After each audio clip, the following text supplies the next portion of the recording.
Hello, you wonderful people, and welcome to another episode of Super-Fanta-Fi. This being a show where we talk about TV shows of the supernatural, fantasy, and/or science fictional genre. For today's episode, I'm going to talk about the latest episode of the 100. A lot of interesting things went down in this episode, so let's break it down.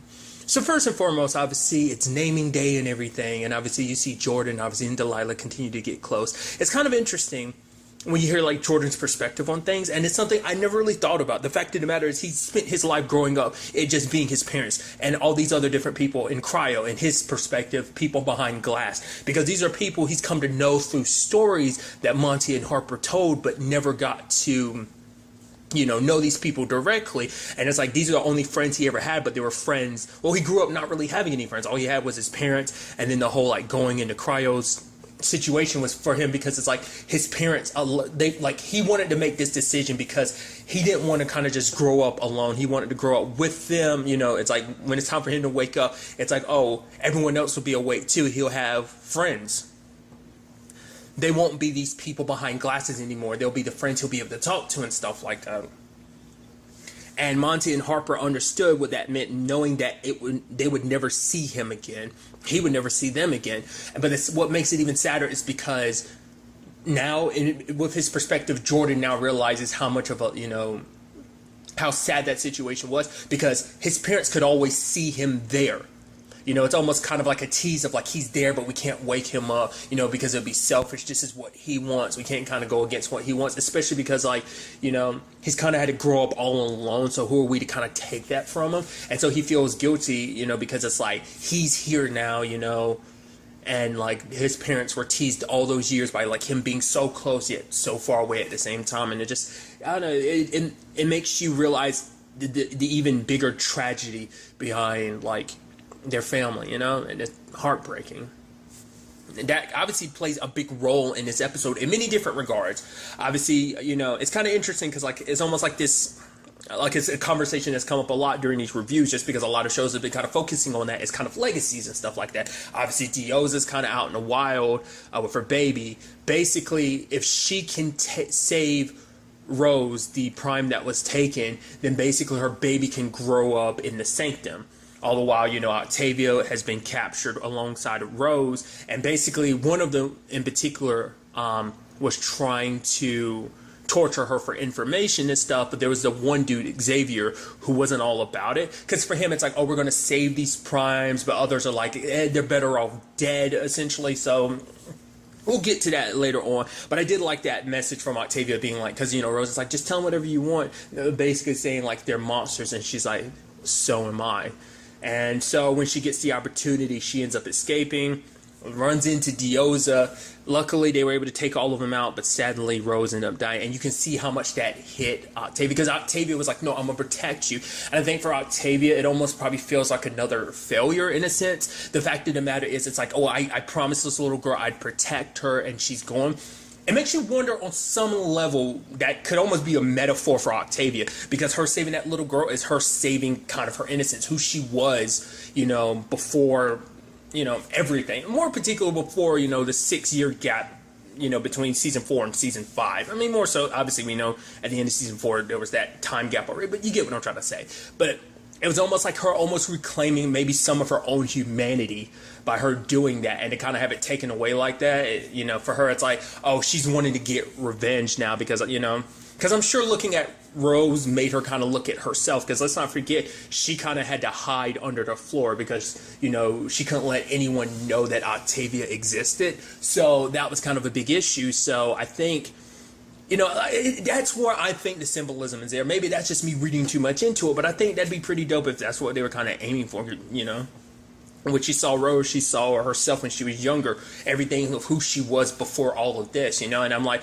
that could have been her path towards redemption. I thought it would have been interesting, because it's like, oh, she shows up back at Sanctum, oh, she's a hero and everything, but things didn't work out like that. But Octavia being who she is, like, all she knows is kind of like killing and stuff now, so it's like, she embraces that. It's like, I'm going to go kill them. I'm going to kill the one that still got away, that being Xavier, and I'm going to kill the old man, which more so that's Diosa's plan, because like if I kill the old man, then, our deal would be back on. And I love that. That's not the pairing I thought, but I did love the way Diosa put it, of being like the two devils of Earth being the heroes of Sanctum. easy peasy. And she's like, oh, look at you, dressing like them. That's smart. She's like, Octavia's like, shut up. And she's like, see, the beginning of a beautiful friendship. I'm like, I did not expect that. And I love that pairing because they are the two most hated people amongst their groups. Literally, Clark is kind of a close second. I mean, to be fair, Raven and the others didn't really have to experience 100% of what Octavia did and how she reigned, but still, it's an interesting situation. Let's just say they are the three most hated people amongst this story, sadly. But nevertheless, I'm very interested to see whether, I wasn't expecting Diosa and Octavia's story to kind of turn into that situation. That was really surprising. But still, I think this might be the path that Octavia ends up going down that might change her for the better. We'll see. Like, ultimately, I'm interested to see how their story plays out, because I think they're going to be our outlier to, like, understand what the children of Gabriel are kind of all about. Like, because they'll probably either, because obviously they're out for blood, but I think when the time comes, maybe when they meet up with Xavier, they'll get the whole situation potentially explained for them. I don't know. Maybe Octavia will be reluctant to kill him because, hey, he did try to help her. He basically did save her life, hers and Rose, because he didn't want them to die. That was the others who were kind of pushing for that, not him. So what's also interesting, too, it's like, oh, we don't even know if the old man's still alive, Gabriel. Now, that's interesting. I guess it's almost kind of like this cult following. I guess you can look at it in both sides of things. They're kind of having this cult following, but it's like, in the children of Gabriel's case, it's like which that whole situation is interesting because I was a complete and utter idiot and I didn't piece together some of the stuff that came up, but I'll kind of bring that up later on. It just something clicked in my head. But nevertheless, finishing what I was trying to say, because I had another thought, interrupt another thought. Basically, it's almost kind of like a religion thing of like, oh, following this certain people. Like, I think we're starting to finally understand as an audience what this divide is between Sanctum and the children of Gabriel, but we'll kind of get to that soon enough. But obviously they're at, Sanctum. It's interesting because you get to see them kind of party and have fun. It's been a very, very long time since they've had levity like that, where they've been able to kind of party up and enjoy things. Obviously, Clark is trying to make amends for a lot of stuff that she's done. She's trying to apologize to Raven, but for Raven, it's like the fact of the matter is you're always apologizing for the horrible things that you've done, like with putting Bellamy in the pit, working, with McCreary and, like Shaw getting tortured and everything. Like, for Raven's always kind of had her issues with Clark, but I think she's always pushed him down. Like, obviously last season was a camel that was the hump that broke the camel's back. Is that how that phrase goes? I always forget. Nevertheless, because let's not forget, like, Raven's history of Clark goes a way back. Let's not forget, like, the first time Clark made a decision that Raven really didn't agree with, and it kind of sat with her for a while. It took her a long time to forgive Clark for it. Was the whole Finn situation, sacrificing him so that there would be peace between Tree Crew, well, the Grounders in general, but also between them and Sky Crew. Sacrifice, blood had to be paid with blood. So, I think it's a long list of things, but I think last season is what's really pushing Raven's buttons. But I think it's really more so on the culmination of everything. And that's sad because it's like, for her, it's like, you're not that different from Octavia. The only difference is, at least Octavia doesn't pretend to be sad about it, which Clark is. Like, the fact of the matter is, she's always been put in a position where she had to make the tough choices. It's the shittiest of situations, because like at the end of the day, like, and I always go back to it, did she do wrong? Yes. But did she do it for the right reason? The same reason she has done anything she's ever done in the past to protect the people she loves. And she wanted to protect Maddie. Maddie became her world. Literally, you can't blame her too, because it's like, Maddie became her everything. Like, Maddie is all she had. She had the memories of you guys and stuff like that, but Maddie, she was there in front of her. That she raised that little girl to kind of be her own. So of course, like, Maddie's going to take precedence. It's like a mother protecting her child. So yes, you fault Clark, but at the same time, you can completely sympathize and understand why she did what she did. And even Bellamy kind of understands too, but then like Clark is like, yes, but that doesn't change the fact is you are my family too. I should have never done what I did. I forgot that. I won't ever forget that again, So I don't believe like Clark is like, oh, she's, pretending to feel bad. She does feel bad. Every decision she's ever made, she lives with, she carries that with her, But, I think Bellamy's forgiveness is kind of something that pushes her in the right direction. And it's sad too, because Bellamy, he kind of snaps at Echo, because for him it's like, he's like, oh, Echo's not feeling things. Like, you could already tell, it's like, Echo's one of those people who buries stuff, because that's just how she is. I mean, for her, it's like she had to bury her feelings. It was how she survived, because if you don't, like, you get weighed down by it, Because, you know, Echo's got a lot on her conscience anyway. Like, there's a lot of stuff, obviously, she did back in season 4 she wasn't happy about. You know, obviously earning everyone's trust back, you know, when they were in space and everything, and that time skip, you know. So obviously there's elements to that. You know, Bellamy eventually goes and apologizes because obviously he's dealing with everything with Octavia, feeling like he's abandoned her and everything. And Echo, you know, it's like, yeah, I miss Monty and Harper too. The fact of the matter is, you know, she just can't show it. Bellamy's like, no, I completely, you know, understand, especially when Echo talks about her past. And this is our first time really getting to know her. That basically for her, it's like, I've been fighting to survive my entire life. Ever since she was like 8 years old. For her, it's like, that's when Queen Nia's army came. And her whole situation is like, you know, her dad resisted and was killed, and her mom hid her. Which I guess you can almost, once again, make parallels between, and maybe that's why Bellamy can even empathize even more, because it's kind of similar to everything that happened between him, his mom, and Octavia to a certain extent. You know, kind of especially hiding, you know, that whole situation. But then it's like, the men that were looking for them ended up burning, setting fire to the place, and her mom ended up dying. Like, she remembers the smelling of her like hair under the fire and everything. And for her, obviously, you know, and then, you know, Queen Nia like killed those men who did that, but, you know, took her under her wings and obviously trained her to be the warrior that she is. You know, it's like to carry such things like that. Obviously, you have to bury that stuff down, you know, especially as an 8-year-old learning how to survive and everything like that. You know, and Bellamy's like, the fact of the matter is, going forward, I'm so sorry that happened to you. Basically, we're going to handle this situation together. We will move forward. Look forward together, not look back. So it's kind of nice to see that they also made up too, because you know I was also thinking about too, obviously with Echo and, you know, Bellamy, the whole relationship thing kind of got me thinking, because obviously we see like that dude was named Cillian and Clark getting close and everything, which is interesting because Clark hasn't been close to anyone for a long time, like that. Like, probably the last person was like, obviously it's like Nyla, but other than that, which I always have to remind myself, I always kind of forget that the actress who plays Nyla is the same actress who plays Dale in iZombie. I think I'm always constantly remembering that, so it always kind of tricks me. I'm like, I did, but nevertheless, it's that situation of like, I guess prior to this, like her most committed relationship was obviously with Lexa, but I mean, I'm sure everything between her and Nyla was, you know, the connection that they had and everything too, but it's been a very long time, so I'm sure for her it felt nice to kind of, you know, potentially have something between her and somebody. You know, it was all flirty and stuff like that. It's kind of a new start and a new beginning in many different regards. You know, to see her dancing, you know, having fun, you know, it was something you haven't seen in Clark's eyes in a very, very long time. Like, you know, it's almost like the weight of the world kind of disappeared. You know, you even had the whole conversation with Maddie about like, oh, you could go to, she's like, can I go to school? And I was like, oh, I thought Clark would be all for that. But I guess it's like, no, because she doesn't want to take the chance someone there will find out like, hey, you're a black blood. It's like, we're trying to keep that down low. But it's also the aspect of, because she is commander now, so that comes with certain responsibilities. So sadly for her, like, any form of a childhood is something she can't really have, because she has to fulfill her roles as a commander. And when it's all said and done, you know, that's kind of a heavy burden she has to obviously bear. Obviously, like, Clark is like, you know, you can always take the flame out. I won't blame you. But for her, it's like, I'll blame myself. You know, it's like, I took this responsibility.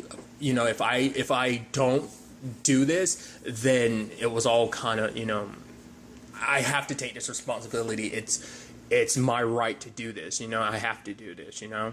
Because I think for her, I was also like, it'd be like abandoning all the people that followed her, all that they fought to like get to the valley and everything. Like, that would all be for naught. So I guess she doesn't want to scorn like all that, you know, has happened, you know. So it'd be almost like making everything that happened almost for nothing, you know. But a lot of interesting closeness that ends up happening, like the dude Riker, him, and Raven. Now that was really interesting. Like, obviously it's nice to see Raven potentially having an ally in all of this, you know, especially so soon after losing Shaw. So at least like she has someone. I guess for her it's like, especially because, you know, dealing through everything with Clark, I'm sure she wants to distance herself from the group too, because it's just probably just a reminder of all of that, because it's almost a reminder of like, oh, Clark's the one making decisions and stuff like that. So I'm sure that plays a role.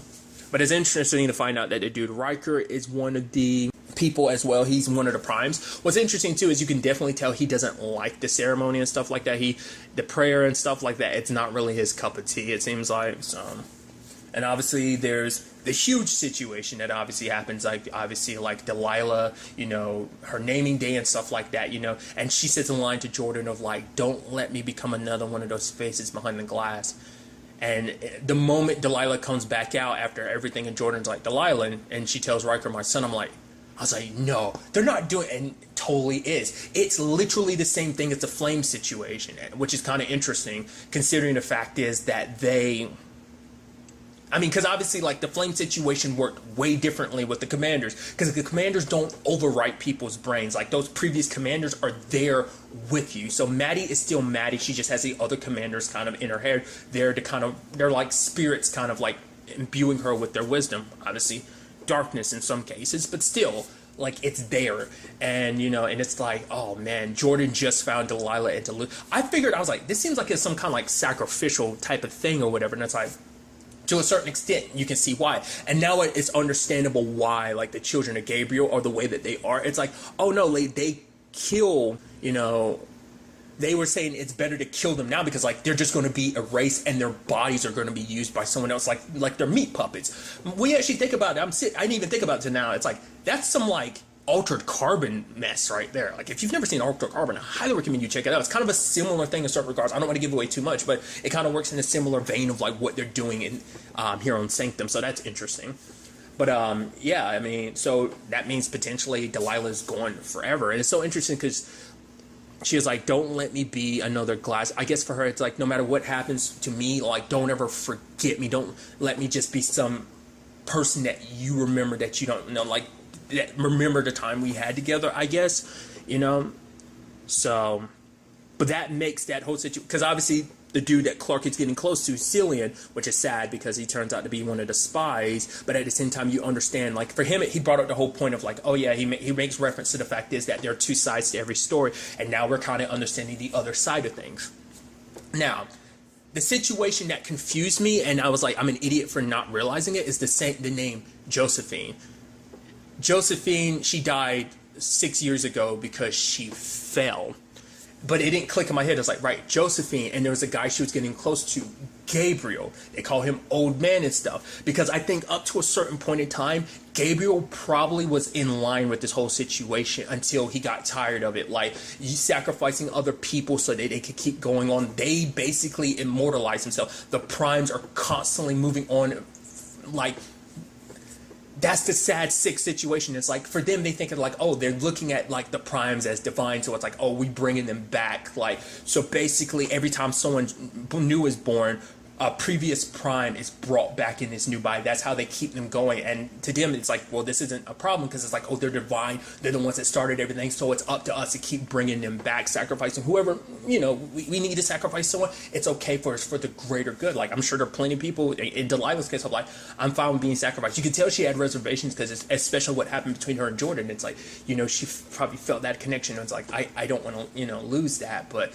you know, for her, it's like, this is the way of life. She's been grown and raised to believe this. So, and obviously at the end we see the sad situation of Clark being the sacrifice, because it's like, we could wait a long time for our daughter, or we could use Clark and sacrifice her, which is like, wait, what? I was hoping someone's going to stop them, but it's like, no, Clark ended up happening. So now the question then becomes like, is Clark going forever? Is anyone going to notice that Clark isn't herself anymore? Like, to be fair, you know, Jordan probably told them enough that Clark can probably fake it. Well, Josephine can fake it as Clark, but we don't know how long that ruse is going to go up, because Maddie might know something's up. Because who knows, like, Maddie's, the flame inside of Maddie might react to what's inside of Clark. There might be something there. I don't know. But now we kind of understand, like, the evil side of this whole situation, how they've built their society. And even the fact of the matter is willing to sacrifice Clark. It's like, but you're doing this, you're bringing our daughter back to us and everything. But it's like, they've probably been doing this for the past 200 years. Because for them, it's like, oh, we were almost kind of like giving up hope. You know, we're getting our morality back, you know. But then like, oh, here we are, one perfect Nightblood, because especially for them, they think Clark's the only Nightblood. Obviously, it's a good thing that Maddie doesn't know, but now it's like, okay, so is Clark going forever? Like, I think, you know, whatever spark that is, Clark is still there, because let's not forget, Clark has been in a situation where she has had the flame inside of her before, so maybe that'll be something that can prevent her from being completely taken over, because she's kind of had a similar experience to this, so she might be able to kind of live inside a flame. Like maybe, well, the flame that Josephine was in, for example, maybe she's still tucked away somewhere in there. I don't know. That was just kind of like, I was just hoping someone was going to stop that before it happened, but sadly no. And once again, I think for a while no one's going to really know the difference potentially. So I mean, how they plan to keep, like I said, keep that covered up, I have no idea. Especially because, you know, Jordan's going to be like, oh, this is what's happening. And then, like, everyone's going to be like, wait, so that's what they do? So they might even try and protect Maddie even more, you know. But now it's like, dude. Especially because, like, Maddie's not going to appreciate that. She finds out because it's like, you took my mom away from me. Abby's going to be pissed because you took her daughter away from her. So it's going to be a whole complicated situation. But I'm wondering, especially because it seemed like Josephine and Gabriel were so close, what led to, like I said, I feel like Gabriel, especially because they refer to him as old man, that means the body he's in is one he's been in for a long time. Like I said, there was probably a period of time where he was okay with it, but eventually he branched off, and it's like he doesn't agree with this situation anymore. Which is sad because obviously him and Josephine way back in the day were in love, and because part of me was wondering, it's like, oh, she fell. It's like, did she fall because I was thinking like, oh, maybe she committed suicide because she didn't want to do this situation. But it's like, no, maybe Gabriel pushed her or something like that, or maybe she did just simply fall. But like whatever host she was in ended up dying, you know. And it's like their real bodies disappeared all those years ago. Because let's not forget, her dad, because of the red sun, ended up killing her and her mom all those years ago, which is like, well, obviously that wasn't him, but still, it's just crazy to think about them continuing like that. I mean, it's so crazy because obviously we should have figured as much because they are black bloods, and obviously, like, this is from like a time, you know, because it's so interesting because you would have expected the flame that Rebecca had to be the only one that was left, but I guess not, you know, with them having it. I'm very interested to kind of dive into that history and learning more about how this all came about. You know, for them, it's that, I think it's that same situation as everyone from Earth of like, we'll do whatever we need to do to work back to getting our humanity back. So, but till now we'll survive, and that was their way of surviving, because it's like, you know, probably for Russell, it's like, oh, everyone I've ever cared about is gone, so he wanted to bring them back in some shape or form. That's understandable why they know as much as they do, because they literally went through the Red Sun situation themselves. It isn't just a story passed down. It's like they literally went through it themselves, so they understand. So that's definitely going to be a very interesting situation. I'm very excited to see what the next episode has in store for us with all of this new revelation. But really, that's all I want to talk about tonight. So when we meet, be happy, be safe, live life to the fullest, and enjoy it. Good day and goodbye.